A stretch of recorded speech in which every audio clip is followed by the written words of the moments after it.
I'm Marcus Coward, and this is Wake Up New Bedford, and I'm here with Benny Brickz. What's Benny, going on, man? thanks again for being here. Of course, of course.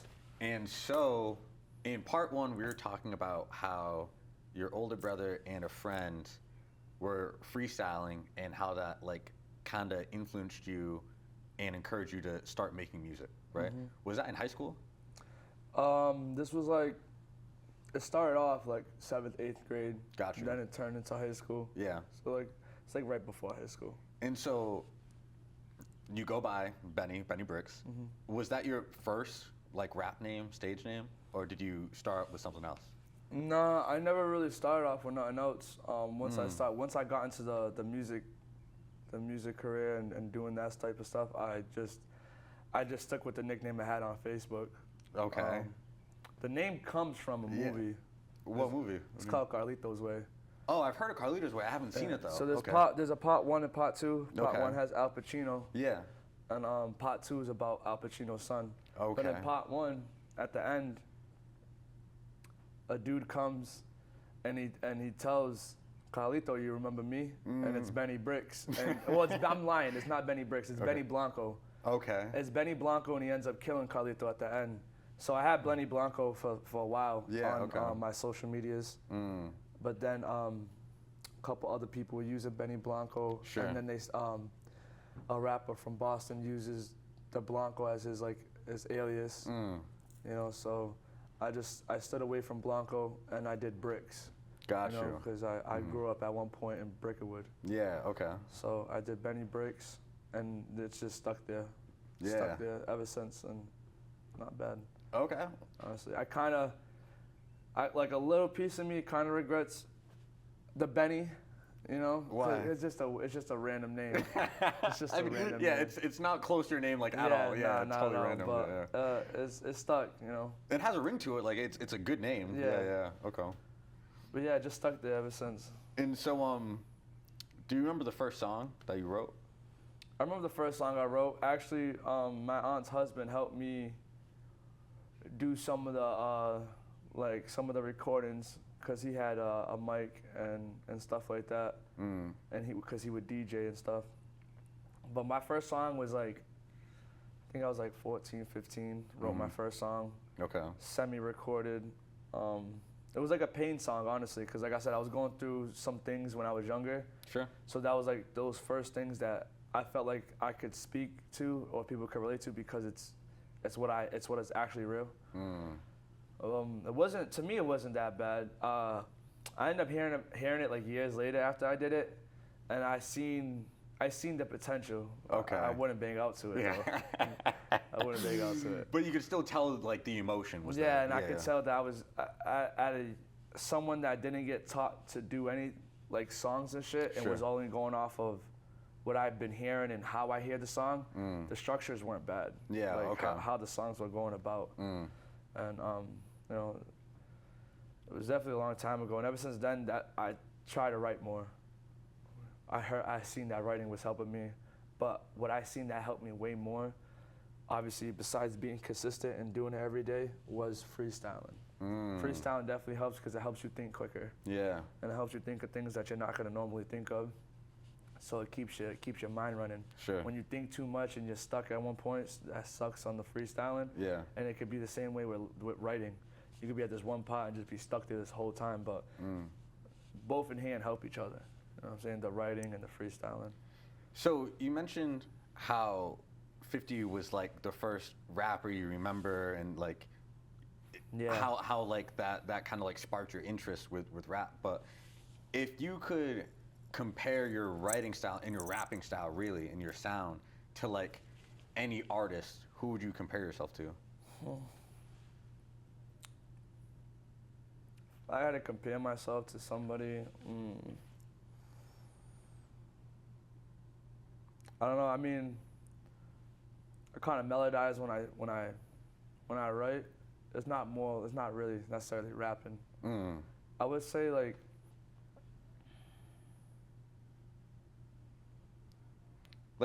to someone who hasn't heard your music, you'd be like, oh, you can kind of expect this kind of vibe. I can kind of expect like a Lil Baby type vibe a little bit, or like what's this artist's name that I used to listen to? I think his name's De Niro or something. I forget. Oh, what, Flip De Niro? Yeah. Yeah, Flip yeah. De Niro, Okay. he kind of does like that melody type shit. For sure, for sure. So like I remind myself of him a little bit. Yeah. Yeah, I mean, things in that direction. You know, I haven't really honestly never thought about that question. Yeah. Yeah, I never really thought about that question. Who I honestly remind myself of, or I can compare myself to. Because I just try to be different. You know, Yeah. I definitely do get inspiration from other artists. But I don't know I don't know what anybody thinks of when they think of me. So yeah. I would say like maybe like Flip De Niro, a little bit of Lil Baby type stuff. Do you have a favorite artist right now? You've mentioned Lil Baby a couple times. Like, would he be Lil Baby is like my top 5 artists. I like Lil Durk a lot right now. Sure.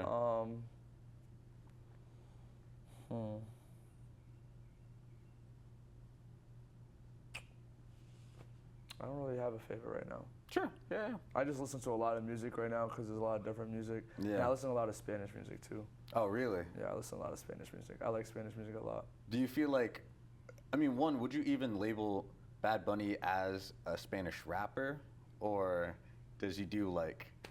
I look at him like an artist. Yeah. He's a musician. Yeah, he's an artist. You know, rapper he would have to be in one lane. Yeah. And obviously he can go into other lanes, but it's not as strong. To me, he can touch.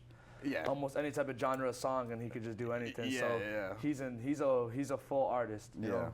I look at Kanye the same way. Kanye's an artist. You know, he could make a whole beat. He can make a whole album by himself. You know You know what I'm saying? So that's art. So I'm glad you brought up Kanye, because when we were talking about beats, I wanted to ask you, did you ever learn about like the beat making process, or were you more just on the writing side?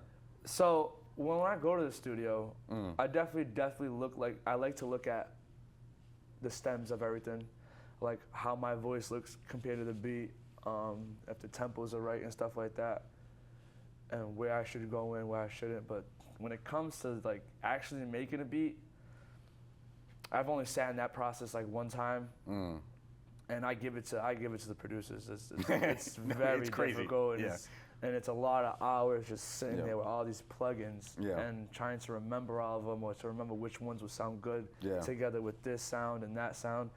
It's just as hard as being an artist, honestly, because sometimes being an artist, it depends on the music you make. Some people make like regular music and be like nothing, and they're popping off because of promotions and all that, and you know, music sells itself. Whereas some producers try so hard on beats, and those beats that they keep making won't pop off until like years later when they make that one specific other beat. So it's like the same thing with an artist too. I respect the artist, and I respect the producer. You can make beats, especially good beats that people are using. All the applause to you, because it's not easy at all. It's not easy. I compare it to when it comes to producing, like learning another language. Almost, basically. It's like learning another language. Yeah, no, it's crazy. And you have to put so many man hours into sitting there on the computer. But that type of dedication, you gotta want it. You gotta want it. You gotta actually want to be better and actually make good beats, because anybody can just make a beat. But if it's gonna be good and have good quality and all that, that's the difference. Now, you making music, do you make music to put out, and like this will make sense in a second, or like do you make music that you're looking forward to perform? Like, do you really want to be on stage and like see yourself performing, in front of people, or do you really just want to like put music out so people can stream it? I would say a little bit of both. I mean, there's songs that I put out because I just want to put it out there, give my fans or whatever like something just to listen to, see how they're rocking with it, if I think it's a little different. And then there's like certain songs I'm just like, I know this song is gonna go crazy. If I know how it would look if I performed it, how it would sound, when I'd stop, when I drop, like this. There is definitely a couple songs that's like that, and I could feel the crowd, so I would say a little bit of both. There's definitely songs where I'm like, I want this single to be big, so I'm not gonna release it yet, because when we do, I definitely do want to use it. Like I want to perform it. I want to make sure it gets a lot of views. And then there's songs I'm just like, just put it on there, put them out. If it does good, it does good. I'm not stressing it though, And now, have you performed live yet? I performed at some events for like my family and stuff. Okay. And I performed in Providence a few times at Sure. hookah bars and Okay. the clubs and stuff like that. Like Lavera. Where else have I gone? There was a couple other spots. I'm honestly drawing a blank. I haven't gone out in so long. Sure, yeah. But yeah, I've definitely done it a few times. So like a hookah bar like that, or like somewhere where you'll get booked, did you reach out to them or they reach out to you? Like how Both. that happened? Yeah. Both. I've reached out because I know who the promoters are. Sure. So I'd be like, yo, I want to do something this weekend. And I'd reach out, or they'd tell me, yo, this event's going to be a little bit bigger than last time. You should perform this, or this weekend's going to be lit. If you want, make you a flyer, promote it, whatever. So I've had a little bit of both. Last 2 times that I did it, I asked to go out there, though, because I haven't done it in a minute. But you're communicating with a promoter that's out there. Yeah. So talking about New Bedford's music scene, because I've interviewed maybe like 8 or 9 rappers, okay, or and artists, and there's everyone ends up performing either in Boston or Providence, and very few people end up performing in New Bedford. But it's not because they don't want to, but because there's not really too much of a scene here. Like, and is a lot of that because we don't have like a promoter out here, or why do you think that is? I mean, my personal opinion. Yeah. Why I feel like the music scene is not as big, or if a lot of people don't want to perform out here, is because of like just beef. Just the problems. Yeah, because you got a lot of people making music from all sides, and the city's not big. Yeah. So yeah, you can only do so much with performances in the city, because it's not like you can, all right, I'm gonna exclude this side of the city to not come because this side is performing, but then who's actually really going there? If nobody else can go there, if they know these people are performing, they're gonna think these other people are there, so they can't show up because of just controversy and people just, you know what I'm saying, clashing. And that's why I feel like a lot of people don't perform out here. I mean, there has been artists that have performed out here. Yeah. I think the best venue in New Bedford for that is the Vault. Yeah. But other than that, like, nah, I think that's why. I think a lot of people don't want to come because it just doesn't end up being a good night at the end. And so, do you feel like most rappers in New Bedford are involved with these beefs, or there are ones that aren't, and then they're just getting wrapped into all this? A little bit of both. I would Yeah. say there's some that tie themselves into it, and there's some that just get sucked into it because they hang out with certain people. And, you know, because you're over here, you're going to get labeled over here. You know, it's just how it is. And, you know, I don't think that should stop anybody, though, from making music or building something here in New Bedford, because there is artists that, because they hang out with these people, they don't care about the side. You know, they still get love from everybody in the city, or they show love to everybody else in the city. Sure. You know, it sucks for the ones that make music and then just use it to just fucking beef more, you know? And it's just like, it is what it is. I mean, some people get popular like that with music, so I can't knock anybody down. But that's just not, it's something I don't like to surround myself with. Yeah. Not too much anyway, you know, when it comes to that. And you bring up a good point that it's worked for some artists, like in other places, like they'll make a diss track about someone, or like make or have lines, you know, talking about someone who died or something like that. And that works for them. But I don't think that's really worked for anyone in New Bedford. Like, it's not going to, because it's too small. And at the same time, eventually everybody kind of fucks with each other, even on different sides. Like, if me and you don't mess with that kid, but there's somebody else on our side that does mess with him, or there's somebody on our side has family that's related to him. So it's a small city. Like, it's a small city, and it's ridiculous, you know? So you can only get so much support until the side thing becomes a problem, or the beef thing becomes a problem, unless you exclude yourself from all that, and then you just be like, and then there's certain people that do know you're not with none of that, and they support you regardless of whatever it is. Cool.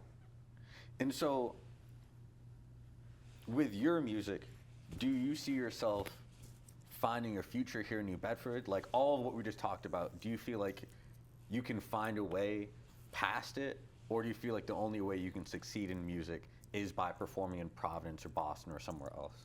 I can see myself performing out here. Yeah. I could definitely see myself doing it. I'd rather do it when it makes more sense, so the city gets more attention. You know what I'm saying? So it's not just like, oh, it's just another random artist. At least I'm known when I decide to do it, and it brings out more people. I'm not opposed to ever doing stuff in my own city. Yeah. It's just like I want it to make sense, you know. But I also feel the way. Like you can only do so much and make it so far in your own city when you end up having to branch out and go other places and sit over there for a while or go down south, go west coast because, you know, if you're known a lot here, that's also gonna breed jealousy, you know. So some people don't want to see you win, and people that always want to see you win are strangers. So if you going somewhere else, and you're a stranger to them, and they're like, oh, he's got good music and this and that, and I want to support him now. So now I feel like that helps you out way more than what you can do here to try to get support. You can make a name, you can do all that, and you know what I'm saying, give back and do all that, but you can only go so far here. You know what I'm trying to say? You can hit the peak, and you can do everything, and it's not a bad thing. Yeah. But now you got to go somewhere else. You know what I'm saying? And spread it over there and spread it over here. So when you come over here now, everybody's noticing that. Everybody's listening to you. You know, it's just, you have to spread out. You have to venture out when it comes to music. Yeah, and New Bedford, as you keep saying, it's a small city, and like when it comes to music scenes, like we have a hill when there are other mountains that you got to climb. Like you just said, like you're gonna have to branch out, and if you want to grow, we can either try and build a mountain here, or we can go somewhere else and then climb higher, you know? Yeah, but not everybody's gonna build a mountain. It's usually just a couple people that want to do it, or a lot of people that talk about it and nothing that happens. So yeah, it's probably not gonna happen anytime soon, but I'm not opposed to it, you know? No, and you're right. And like, I love music. And so like, Benny, like you saying that, like, it's not like you're wrong, you know, but I have hope. Like, I want us to succeed. You know, that's why I call the show Wake Up New Bedford. Like, if we woke up and realized, like, what we could do, we do amazing things. It could be amazing. But you're not wrong in saying, like, all right, it might not happen, like, anytime soon. Like, you know. Won't, but, you know, you never know. Somebody else or a group of people can wake up one day and just feel that way, and things could change. But that'd be fire. It would be fire. Because, like, I like. There is artists from the city that I like, and they're diverse. It's from different sides. It doesn't matter, because to me, just art is art, music's music. You know that, and to me, I feel like certain people could be way more at a way more higher level if it wasn't for certain things in the city. You know, but they're doing their thing, and I appreciate them, and they show me certain things. They show me how to go about the music a different way sometimes, you know? That's why I like them as artists. Okay. And so, for your own music process, you say you've been doing it for about 8 years, but then you've been doing it seriously for the last like 4 or 5. But then you said that you haven't really put out anything in the last like 7 months. Like, is it just because you haven't found something that inspired you, or life has just been like, you know, keeping you busy? Life has been a little hectic. Yeah. I still have made recently. Like a couple weeks ago, I just went to the studio. So I'm still actively making music. Sure. I just want to make sure that my catalog that I'm starting to put out from now on is nothing but the best that I have. Yeah. And it's nothing but consistency, at least for the next year. Yeah. You know, because I've done that at least a couple times now. When I put out a song or two, or I put out a tape, and I don't follow up, and it's very hard to build a fan base when you're not consistent, you know? Yeah. Because you can have good music, if you don't promote it correctly, if you're not consistent, you know, and nowadays, social media is like reality TV, you know? It's, people want to see the artist doing other things, engaged in other activities, and making reels, being funny, or, you know what I'm saying, whatever the case may be. So I want to make sure that all that is in the ball game. I want to make sure I have all that in line. Okay. And then But music is coming. Music's definitely coming. Music's coming before this month's end, so Okay. I'm definitely dropping something. Fire. And right now, is it really just like planning singles, or do you have a like an album in mind or like a concept? Right now I'm gonna drop a few singles. Yeah. Do a few reels and possibly like a music video too to have some visuals with that, and then work on the tape. I won't say the tape's name yet because I'm not 100%, but the tape is definitely gonna come this year. Okay. Looking forward to that. Yeah, I appreciate it. I have a lot in the vote, so I'm definitely trying to put out a lot right now. And so, when it comes to promoting, I don't really use Snapchat, but I realize a lot of people do. Do you think that's the best way to promote something, or would you say like Instagram, or what's the way that you see yourself promoting and being successful? I mean, promotion, I would say promote on all platforms.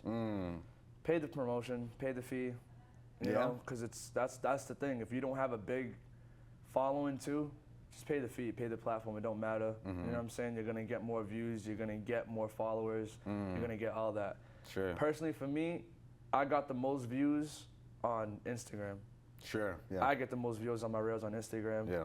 But I put them to TikTok. I put them on Facebook, Snapchat, all that. But it all just depends on who you are and where you focus on. Because there's some people that get thousands of views on Snapchat but only get hundreds on Instagram. They'll get thousands on Facebook and only a couple hundred on Snapchat. You know what I'm saying? So it just depends on what it is. But you should always post to all platforms. Yeah. Always post there, because you never know who's gonna hear you from where, and that's gonna be a follow or who they're gonna show, and you never know. Someone could just hear your song one day and it pops. Or it could be a fucking TikTok sensation. You know? Yeah, literally. Everything's a TikTok sensation now. So you say that, but do you feel like it's easier to pop off nowadays than it was 20 years ago? Hell yeah. Yeah? Of course, hell yeah. Bro, half these artists wouldn't be known if it wasn't for TikTok. Literally, they're TikTok sensations. Yeah. The song's so catchy, that one part, and then you're like, oh, I heard that on TikTok, and now everybody listens to the song. Yeah. You know, and then they do it again. So now they have another TikTok song. So it's like, it's so much easier. You have so many more platforms now. You don't have to go on the streets to sell your CD to everybody or put them out for free on gas stations. You don't gotta do none of that. Sure. You just put in everybody's face on social media, and that's really it. Give everybody a link. But that may lead to more streams, but more streams doesn't necessarily mean you're getting paid, right? Yeah. And so for you, for making music, is it really just a passion that you like doing and you can express your emotions, or do you see this as a way to make money for yourself? So if I can make money doing other things to fund music, and I can pop off crazy from the music and it pays me, cool. Yeah. Or if I pop off crazy from the music and I'm barely getting paid but I'm getting a lot of exposure, it's not gonna bother me either. Okay. So I don't mind. I do it first because I love to do it. Yeah. And if I get paid for it, that's a bonus. Yeah. You know what I'm saying? But eventually, I mean, I want my passion to pay me. I want to act like even if I was drawing, you know, and I'm getting exposed by the highest ends of art galleries, but if I'm not selling anything, at that point, what's the point of being the best? You know? Sure. So it's just hand in hand. I wouldn't mind getting paid for it. Down the road, that is the goal. But right now, I just want to put my music out there, you know, and see if I connect to anybody or they connect to my music and they like it. And so have you just moved on from drawing? So I dibble and dabble a little bit. I try to when I do cover art and stuff, I try to be very hands-on with that on whoever's doing my cover art. Okay. Because I want them to see my idea, or I sketch something out on how they want it. I helped design my friend's weed brand. Okay. So I helped him design that too. I've done a few things, so I haven't really strayed completely away from it, but like it's not what it used to be. But I keep it there because it's, you know, you never know what you're going to do with art or drawing. You know what I'm saying? I could create somebody else's cover art. I could create my next album and I wouldn't even know. You know what I'm saying? Yeah, facts. So I'll never let it go. Anything that has to do with art, I don't think I'll ever let go. I think that's what keeps me going. Doing anything that has to do with art. And so I've been wanting to ask you about fashion. because I mean, great fit today. I appreciate it. Do you try and brand yourself as a rapper when it comes to clothes, or is this what you just naturally put on, or do you think about how people? Do you think it's important what you wear as someone who makes music? I think if there's a camera on, it definitely is important. Okay. Especially when you're still creating yourself. Yeah. You're not established yet as like a real artist. Like, he's made it. He's a mainstream artist. None of that.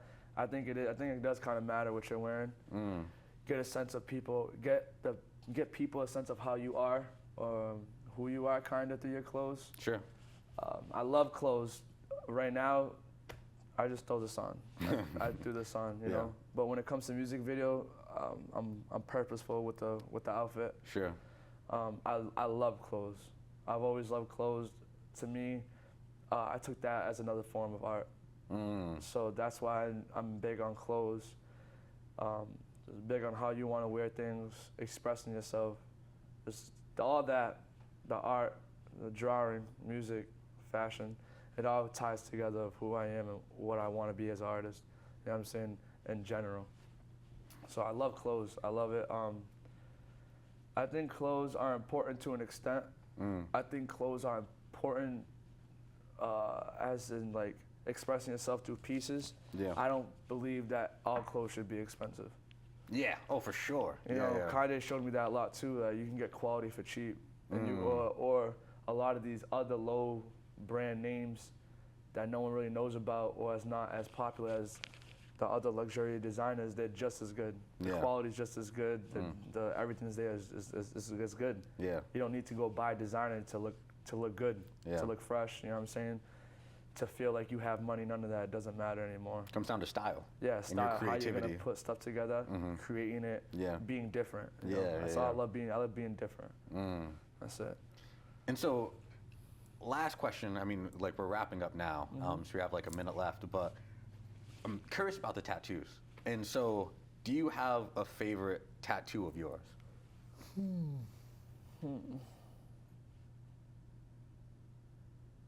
I would say my favorite tattoos are probably my favorite tattoo. Yeah.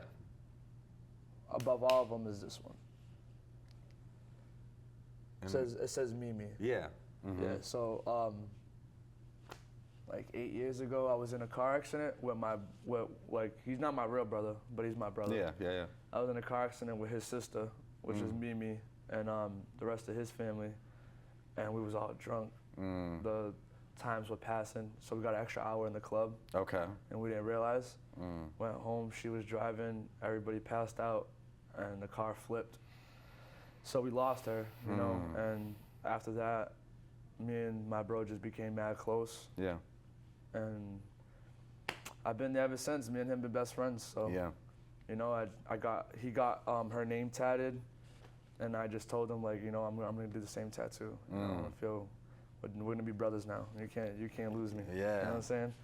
So. I think that's something perfect to end on, and I mean that's sad to hear, but I think like how you mentioned that things happen like almost for a reason. That makes me think of like your essay, and that like I mean that's. I probably would have never been in that car accident. Yeah, that's what I'm saying. Like it's in some ways it's unfortunate, but then obviously you had a whole life because of it. Yeah. And like even though unfortunately she passed away, but you gained an even closer brother through it. I know what you're saying. Yeah. I know what you're saying. So this has been a great conversation. Benny, thanks again for doing this. Thank you for having me. Yeah, this has been Benny Brickz.